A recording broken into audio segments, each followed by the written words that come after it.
नमस्कार, शुभ संचापार बघू शकता श्री यादव युवक गणेश मंडळ हनुमानपेठ नांदेड येथील गणपती बाप्पाचं मी आज दर्शन घेतलं आणि तुम्हाला सांगू शकतो बघा किती छान प्रकारे डेकोरेशन केलेलं आहे, जे की SP ऑफिसच्या अगोदर तुम्हाला जर तुम्ही लोह्याहून गेला तर SP ऑफिसच्या अगोदर उजव्या हाताला तुम्हाला एक छोटी कमान लागेल. त्या कमानीतून पुढं गेल्यावर डेकोरेशन जसे लाईट लावले आहेत आणि जवळ गेल्यावर तिथं जे सभा मंडप आहे गणपती बाप्पाचा तिथं पण छान प्रकारे श्री यादव गणेश मंडळ, जे की खाली नंदी आहे, नंदीवरती पिंड आहे, एक घंटा आहे आणि घंट्याच्या वरी भोलेनाथ बाबा जे हिमालय पर्वत वगैरे ते स्टिकर लावलेले आहे. आणि मग ते बघल्यानंतर आपण एका प्रवेशद्वारातून मधात जायचं. मधात गेल्यावर तुम्हाला डाव्या हाताला एक गाय लागेल. त्या गाईचं काही जण फोटो वगैरे काढत होते आणि त्याच्यानंतर पुढं एक 20-25 जण भरपूर अशी बघायला आले होते. श्री यादव गणेश मंडळ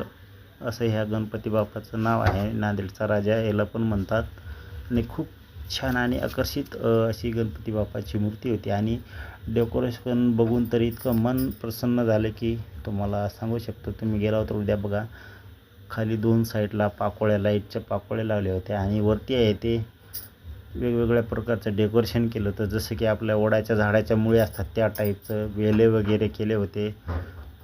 आणि पोपट, माकड असे वेगवेगळे प्राण्याची पण वरी जे खरोखर नसतात ते अडकलेले होते डेकोरेशनसाठी. तुम्ही बघू शकता. अशा प्रकारे मी ही दर्शन घेतलं आणि शूटिंग केली. तर बघू शकता तुम्ही गेला तर बघण्यासारखा गणपती बाप्पा आहे.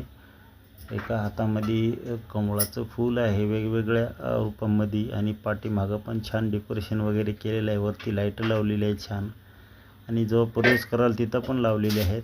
तर अशा प्रकारे मी शूट केले आहे. श्री यादव गणेश मंडळ हनुमानपेठ वजीराबाद नांदेड. आज मी गणपती बाप्पाचं दर्शन घेतलं. तर आता गणपती बाप्पाला अवघी 3 दिवस उरलेले आहेत. 3 दिवसानंतर काही जण 2 दिवसाला विसर्जन करतात, तर काही जण 3 दिवस